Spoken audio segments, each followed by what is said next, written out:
రాష్ట్రంలోని మందుబాబులకు ఇది పెద్ద వార్త. ఈ నెల 15 నుంచి కొత్త ధరలు అమల్లోకి వచ్చే అవకాశం ఉంది. సాధారణ బ్రాండ్ల ధరలు 80 రూపాయలు పెరగగా ప్రీమియం బ్రాండ్లకు 90 రూపాయలు, కాస్ట్లీ బ్రాండ్లకు ఏకంగా 120 రూపాయల వరకు పెరగవచ్చు.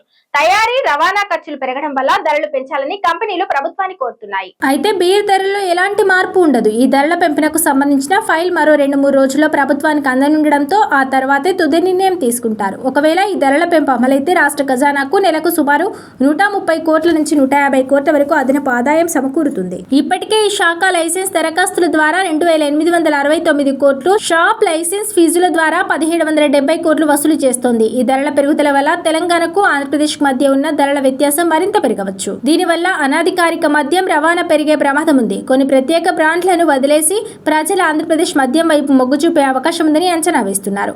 ఒకవేళ ఇలా జరిగితే తెలంగాణ ఎక్సైజ్ శాఖ ఆదాయం తగ్గే అవకాశం ఉంది. కానీ బార్లు, రెస్టారెంట్ల ద్వారా రాష్ట్ర ఆర్థిక వ్యవస్థకు మాత్రం మేలు జరుగుతుంది. మద్యం ధరలు పెరగడానికి ప్రధాన కారణం గాజు సీసాల తయారీ ఖర్చు, ఇంధన ధరలు, రవాణా ఖర్చులు పెరగడమేనని కంపెనీలు చెబుతున్నాయి. గ్లోబల్ సప్లై చైన్లో ఏర్పడిన సమస్యలు కూడా మరో కారణం కావడంతో మద్యం తయారీ సంస్థలపై అదనపు ఆర్థిక భారం పడుతోంది.